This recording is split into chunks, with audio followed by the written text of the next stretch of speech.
Good evening, folks. Um, you have a near-death experience like I just did. You always wonder how much time do I have left? It could be less than a year. It could be many, many years. Who knows? They might come up with some great medical life extension technology. It could be 1,000 years. But no matter what it is, it's a limited amount of time. So one thing you should always do that I heard, and it makes sense, is don't leave anything left unsaid. Don't hold your best story inside your head, right? And so I guess this is a form of bragging, but eh, I'm going to say this is the most badass training moment I ever had, or my most badass moment as far as training goes. And it was in the New Jersey National Guard. I had I was a Desert Shield, Desert Storm veteran, which honestly, looking back, it was one of the dumbest wars we ever got involved in. It got us in ground combat in the Middle East, and it got us deeper and deeper into Middle Eastern politics, and 9/11 is probably a direct result of that, and we're still involved in all these foreign wars and spending, I don't know, trillions of dollars. So probably no end in sight, and no really huge benefits for us as a country or as a planet, really. Anyway, so I was now in the New Jersey National Guard, and in the Marine Corps, I was a 0311 and an 8151 security forces. And in security forces, I was in Fast Company, Marine Corps Fast Company. Um, and in the New Jersey National Guard, I was a 19 Delta, which was a cavalry scout. And later on, I got a secondary MOS as an EMTB, a basic EMT. So, but Scout School, we were nearing the end of Scout School, and we were doing a training evolution. And I don't know if it was our FTX, our final training evolution, which was 72-hour exercise with very little rest and sleep. But I do know that at one point, um, our instructors were in the habit of, ambushing us at really inopportune moments. For example, they would even tell us, you're on administrative stand down time. And so, like, here's an hour where you're not actually involved in the war game. But then they would attack us during there anyway. So we learned not to trust anything. Okay. And there is a rule in combat that you have a battle buddy, and you're supposed to be with your battle buddy. You're not supposed to wander off alone. And so we were in our Humvees, and we were parked, and we were refueling the Humvees, and there was a latrine and everything, like porta johns. And I told one of my teammates, Paul Charbonneau, um, hey, I've got to go take a shit, all right? And it was nighttime, and the rule is you don't just wander off by yourself. I'm like, will you walk with me to the latrines? You don't have to go inside. But he's like, okay. And he was an ex-jarhead too. So, real tall guy. Kind of half deaf, so he always shouted a lot. It was really funny. Um, so, and you have to take your rifle with you and everything. And we had Miles gear, which is this laser tag type of equipment you wear. And I had just finished taking my dump, wiping my butt, washing my hands. Um, I've got my helmet, my Miles gear, my M16 with the BFA, the blank firing adapter, and the little laser device that goes on it. And there's laser receptors on my Deuce gear, which is the harness you wear hooked up to your war belt. And we're walking back, and all of a sudden I hear gunfire, blank rounds. You don't, there were no supersonic rounds. That's how you can tell it's just blanks, right? And lots of shouting and commands and more shouting, and you could smell the cordite, and then you could hear beep beep beep beep beep beep beep. You could hear the Miles gear going off. People were getting hit, and because we had wandered off and taken a dump, I had, uh, we weren't in the kill zone, and automatically revert back to training. I'm like, let's flank and assault their rear, right?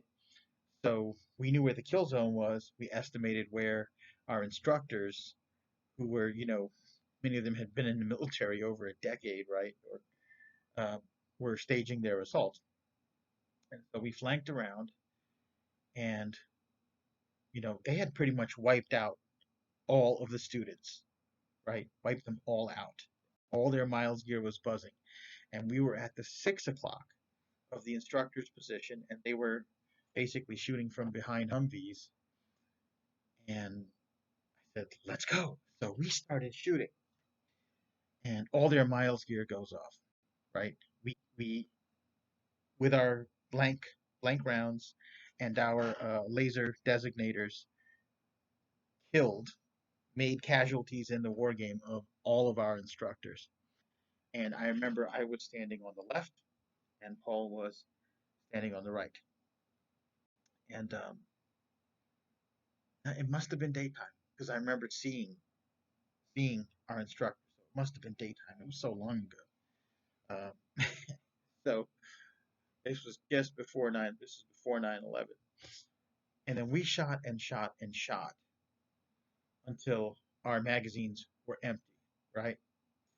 And then I said, "All right, ammo casualty report." And Paul said, "I'm out of rounds." I'm like, "I'm out of rounds." And I said, "Clear on the left." He said, "Clear on the right." And meanwhile, our instructor's like, "What the fuck was that? What the fuck is this shit?" Right? And then then I said, even though we didn't have bayonets, I said, in my mind, I'm like, "Fix bayonets."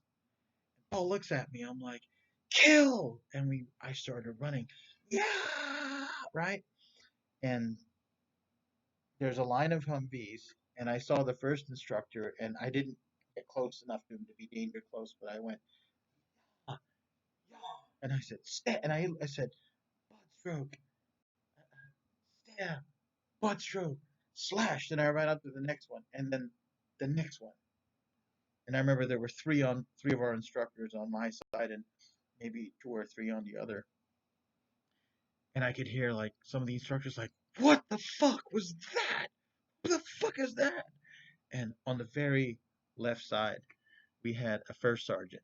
His name was Sergeant Pels, and he was, active duty. He had been a Green Beret, right? Special Forces, real short guy, about my size actually.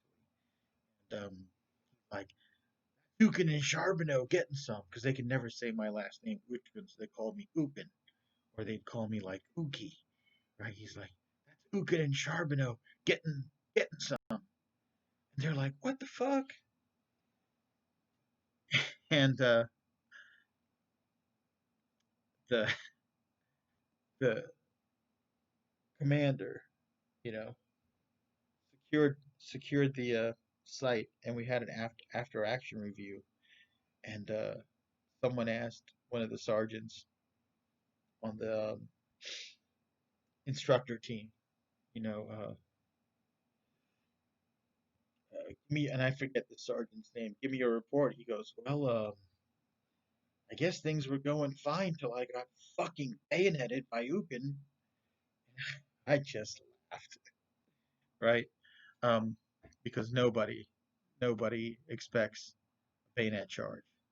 Nobody a bayonet charge from what I remember it came to mind as I was sitting there with you know all my blank rounds shot, and beep beep beep, all these buzzers beeping. Came to mind that I had read about how terrifying a bayonet charge is, right? And how um, even crowds and mobs that were attacking British soldiers during the British Empire days would get shot at and continue to fight. But then when the Brits fixed bayonets and began to advance, they would often disperse because you always think someone else is going to get shot. But when you see the reality of cold steel pointing at you, um, it's a different psychological dynamic, and many people just don't want a part of that, right? And although we didn't have bayonets on our M16s, I just wanted to give them the feeling of close combat because that's what I was like. And these were all techniques I learned in Paris Island. They teach you, how to do the bayonet techniques, and then they put you through the bayonet assault course. Um, and I think I made an impression on my instructors.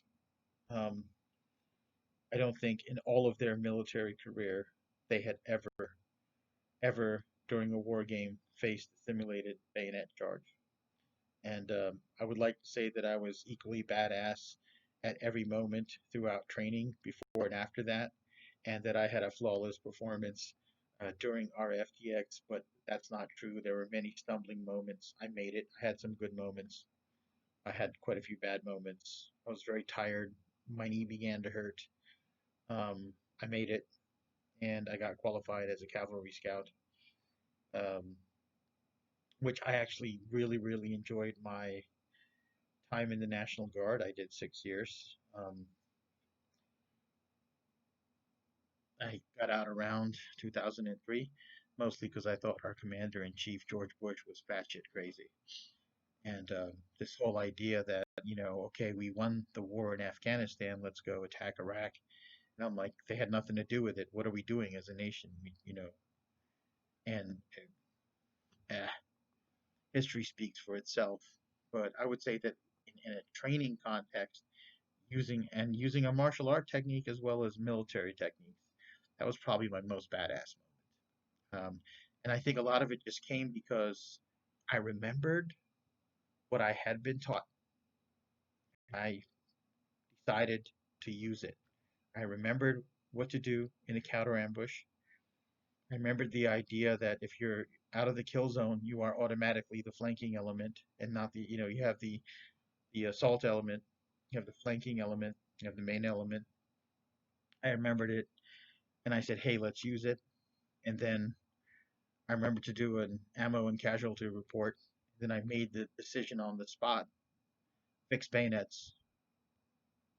I said kill and I shouted, and I simulated bayoneting my instructors and butt stroking my instructors, and 2 out of 3 of them thought it was actually a pretty terrifying thing. And Sergeant Pills, when he realized what was going on, um, went from being slightly shocked to amused.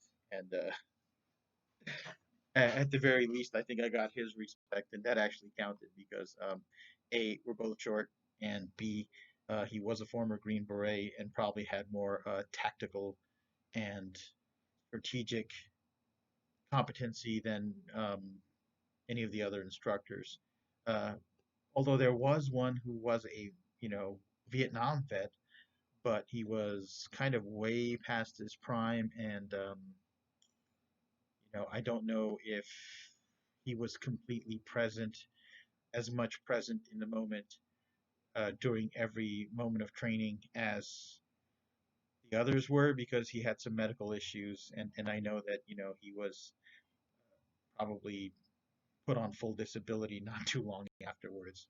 But anyway, hope you all found that a funny story, and good night.